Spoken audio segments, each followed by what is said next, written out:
ഇവിടെ ഇപ്പോൾ പ്രകാശനം ചെയ്ത പുസ്തകവും ഒരു പരിവർത്തന ദശയുടെ സൂചനയെ വിളംബരം ചെയ്യുന്ന പുസ്തകമാണ്. ഇത് പ്രകാശനം ചെയ്ത വർഷം തന്നെ കേരളത്തിൽ മാത്രമല്ല ഇന്ത്യാ ചരിത്രത്തിലും ലോകചരിത്രത്തിലും ഏറ്റവുമേറെ ശ്രദ്ധ ലഭിച്ചിരിക്കുന്ന ഒരു വർഷമാണ് 1856 സിപ്പാഹി ലഹളയുടെ കാലമാണ്. ഇന്ത്യയെ സംബന്ധിച്ചിടത്തോളം അതിന്റെ പ്രാചീന ജീർണതകളിൽ നിന്നുള്ള ഒരു വലിയ മോചനത്തിന്റെ ഒരു വാതിൽ തുറന്ന വർഷമാണത്. ശ്രീനാരായണ ഗുരുദേവൻ നമ്മുടെ ഇടയിൽ വരുന്ന കാലമാണത്.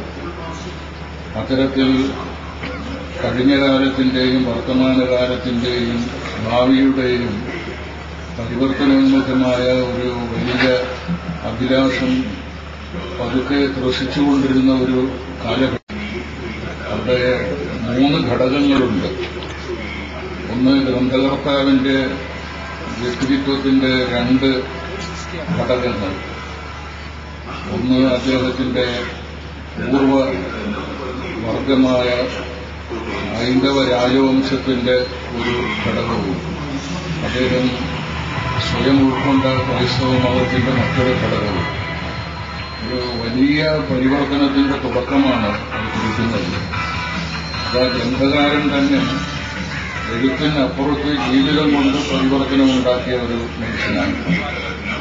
അദ്ദേഹം ഒരു കാലഘട്ടത്തിന്റെ സൃഷ്ടാവാണ്. മാത്രവുമല്ല, അദ്ദേഹം ഒരു സംക്ഷിപ്തവും സുന്ദരവുമായ ഒരു ആത്മകഥയും എഴുതിയിരിക്കുകയാണ്. ആ കാലത്ത് ഏതെങ്കിലും ഒരു എഴുത്തുകാരൻ ആത്മകഥ എഴുതാനുള്ള ഒരു ഗൗരവവും ഒരു ഔചിത്യവും ജീവിതത്തിൽ ഉണ്ടായിരുന്നെങ്കിൽ അത് ഈ മനുഷ്യന് മാത്രമാണ്. ബാക്കിയുള്ളവരുടെതൊക്കെ യാഥാസ്ഥിതികമായ ജീവിതമാണ്. ഒരാൾ എഴുതിയാൽ മറ്റേയാൾക്ക് വായിക്കേണ്ട ആവശ്യമില്ല. കാരണം അയാളുടെ ജീവിതം എഴുതിയാൽ ഇതിന്റെ പകർപ്പായിരിക്കും. നമ്മൾ യാക്കോബ് രാമവർമ്മന്റെ ജീവിതം കേരളത്തിനും ലോകത്തിനും അതിനു മുമ്പ് വായിച്ചിട്ടില്ലാത്ത ഒരു പുതിയ ലോകത്തെ തുറന്നു കൊടുക്കുകയാണ്. അപ്പോൾ നമ്മളിപ്പോൾ മലയാളത്തിന്റെ പുതിയ ചലനങ്ങളെക്കുറിച്ചും ചലനരാഹിത്യത്തെക്കുറിച്ചുമൊക്കെ ചർച്ച ചെയ്യുമ്പോൾ ഇത്തരത്തിലുള്ള പ്രശ്നങ്ങൾ, ഗ്രന്ഥങ്ങൾ വളരെ കുറഞ്ഞ ഒരു കാലഘട്ടത്തിലും ഒരു സാഹിത്യത്തിന് നേരിടേണ്ടി വരുമെന്നുള്ള ഒരു ചരിത്രപരമായ അവബോധം നമ്മളിൽ ഉറപ്പിക്കാൻ ഇത് പര്യാപ്തമാണ്. അങ്ങനെയാണ് ഈ വിഷയത്തിലേക്ക് കൂടെ ഒരു പാലമിട്ടിരിക്കുകയാണ്. വലിയ പരിവർത്തനങ്ങൾ, ഒരു നിലക്ക് നമ്മളൊക്കെ ഇപ്പോൾ നേരിടുന്ന പരിവർത്തനങ്ങളെക്കാൾ വലിയ പരിവർത്തനങ്ങളുടെ തുടക്കമാണ് ആ കാലം. പക്ഷെ ഇനി ഇതിനെക്കുറിച്ചൊക്കെ വിശദമായി പറയാൻ എന്നാലാകുമോ എന്നുള്ള ഒരു സംശയം എന്നെ പിന്തുടരുന്നുണ്ട്. നാം ഇപ്പോൾ അതുകൊണ്ട് ഇന്ന് നാം ഈ സാഹിത്യ ചർച്ച എന്നൊക്കെ പറയുമ്പോൾ ഈ പറഞ്ഞ കാര്യങ്ങളൊക്കെ ഇന്നത്തെ വിഷയത്തെ മിക്കവാറും നിഷ്പ്രഭമാക്കിയിരിക്കുകയാണ്. നമ്മൾ എഴുത്ത് അപ്രസക്തമാകുന്നു എന്നൊക്കെ പറയുമ്പോൾ അതിന്റെ അടിയിലുള്ള അർത്ഥം പ്രസക്തമായതിനെക്കുറിച്ച് എഴുതുന്നത് അപ്രസക്തമാവില്ല എന്നതാണ്. പ്രസക്തമായതിനെക്കുറിച്ച് എഴുതാൻ നമുക്ക് സാധിക്കാതെ പോകുന്നു. ഞാൻ ഈ പുസ്തകത്തിന്റെ അവതാരികയിൽ തന്നെ പറയുകയുണ്ടായി, സാഹിത്യം ഉണ്ടാക്കുവാൻ വേണ്ടി ബോധപൂർവം നടത്തുന്ന അധ്വാനങ്ങളും വലിയ പ്രയാസപ്പെട്ട കർമ്മങ്ങളുമാണ് സാഹിത്യകൃതികളല്ലാതാക്കുന്നത്. സാഹിത്യം എന്നുള്ളത് ഇവിടെ ഒരു പ്രകൃതിയിലെ നൈസർഗിക വികാസത്തിന്റെ ഏക ഉദാഹരണമായി മനുഷ്യജീവിതത്തിലുള്ള ഒരു സംഭവമാണ്. പ്രകൃതിയിൽ രാത്രി കഴിഞ്ഞ് പ്രഭാതമുണ്ടാകുന്നു. അത് മനോഹരമായ ഒരു കാലപരിവർത്തനമാണ്. ലോകാരംഭം തൊട്ട് അത് സൗന്ദര്യത്തിന്റെ ഉറവിടമാണ്. നമ്മുടെ രാഷ്ട്രത്തിന്റെ സ്വാതന്ത്ര്യത്തിന് ഗാനം ചെയ്യാൻ വേണ്ടി എഴുതിയ ദേശീയ ഗാനത്തിന്റെ ഒടുവിൽ ഇത് പറഞ്ഞാണ് കവിത അവസാനിപ്പിക്കുന്നത്. ചരിത്രം പുതിയ വീട് തേടുമ്പോൾ രാത്രി പ്രഭാതിലോ ഉദിലോ രവിച്ചതി പൂർവ്വ ഉദയഗീകാലി. പൂർവ്വപർവ്വതത്തിന്റെ നെറ്റിത്തടത്തിൽ പുതിയ പ്രകാശം വന്ന് ഇരുട്ടവസാനിച്ച് ഒരു നവയുഗം വരുന്നു. ഇതാ കാലഘട്ടത്തിൽ എഴുത്തുകാരെ മുഴുവൻ പ്രചോദിപ്പിച്ച ഒരു ടാഗോറിന് നോബൽ പ്രൈസ് കിട്ടി. ടാഗോറിന് നോബൽ പ്രൈസ് കിട്ടിയത് ശുപാർശ ചെയ്തിട്ടോ അല്ലെങ്കിൽ ഭയപ്പെടുത്തിയിട്ടോ ഒന്നുമല്ല.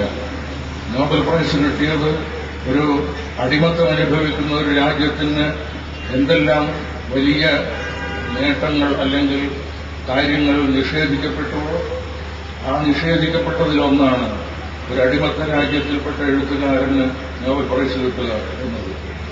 അത് ബ്രിട്ടൻ കൊടുക്കുന്നതല്ല, ലോകത്തിന്റെ അംഗീകരിക്കപ്പെട്ട ഒരു വിദ്വൽ സദസ്സ് കൊടുക്കുന്നതാണ് അത്. അപ്പോൾ സ്വാതന്ത്ര്യം കിട്ടാതെ ഇന്ത്യ സ്വാതന്ത്ര്യത്തിന് അർഹമല്ല എന്നായിരുന്നു ബ്രിട്ടീഷുകാരന്റെ അന്നത്തെ വാദം. അപ്പോഴാണ് ബ്രിട്ടീഷുകാരന് അന്ന് കിട്ടാത്ത നോബൽ പ്രൈസ് സാഹിത്യത്തിൽ ഈ അർഹതയില്ലാത്ത ഇന്ത്യയിലെ ഒരു കറുത്ത താടിക്കാരന് കിട്ടുന്നത്. ബ്രിട്ടീഷുകാരന്റെ സാമ്രാജ്യത്വത്തിന്റെ അടിവേര് തകർക്കുന്ന ഒരു സംഭവമായിരുന്നു. അത് കിട്ടാൻ കാരണം അന്ന് പ്രസക്തമായതിനെക്കുറിച്ച് അത് എഴുതി.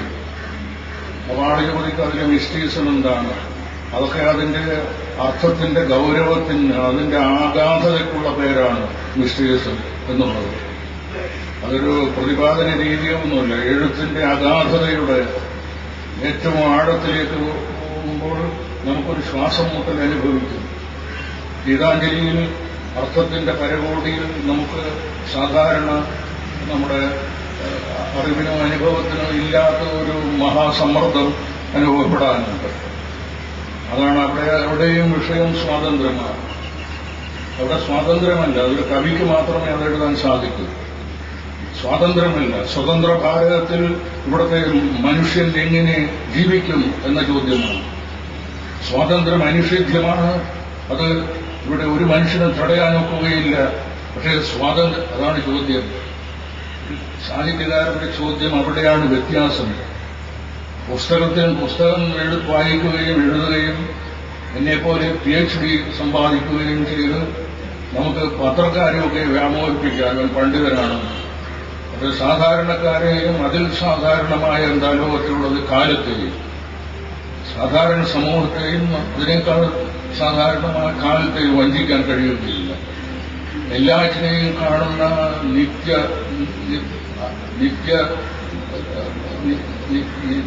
ജാഗരണം കൊള്ളുന്ന നേത്രമാണ് ഈ സമൂഹത്തിന്റെയും കാലത്തിന്റെയും.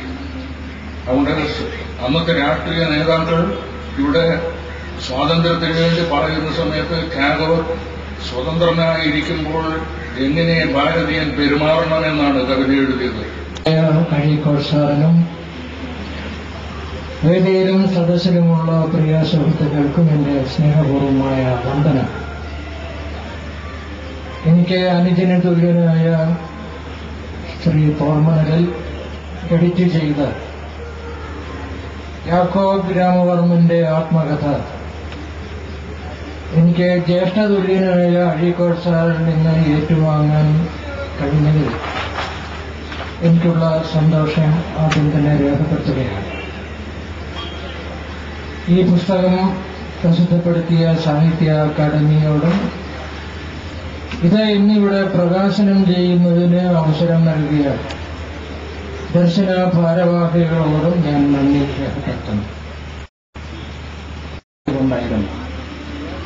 ഒറീസയിൽ എന്താണ് സംഭവിക്കുന്നത് എന്ന് കണ്ടെത്തുന്നതിനുള്ള ഇന്നോളം നമ്മൾ ഇരുട്ടിലായിരുന്നു, ഇപ്പോഴിത് നാം വെളിച്ചത്തിലേക്ക് കടന്നിരിക്കുന്നു എന്നാണ്.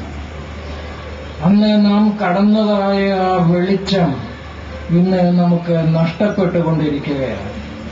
വീണ്ടും നാം ഒരുപക്ഷെ എന്നത്തെയുംകാൾ ഭീതിതമായ ഇരുട്ടിലേക്ക് നീങ്ങിക്കൊണ്ടിരിക്കുകയാണ്.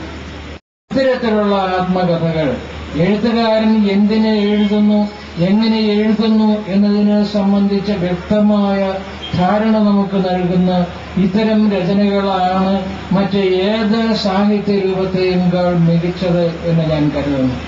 ആത്മകഥകൾ തീർച്ചയായും കൂടുതൽ പരിപോഷിപ്പിക്കേണ്ട ഒരു സാഹിത്യ വിഭാഗമാണ് എന്ന് മാത്രം ഊന്നി പറഞ്ഞുകൊണ്ട് ഞാൻ എന്റെ വാക്കുകൾ അവസാനിപ്പിക്കുന്നു.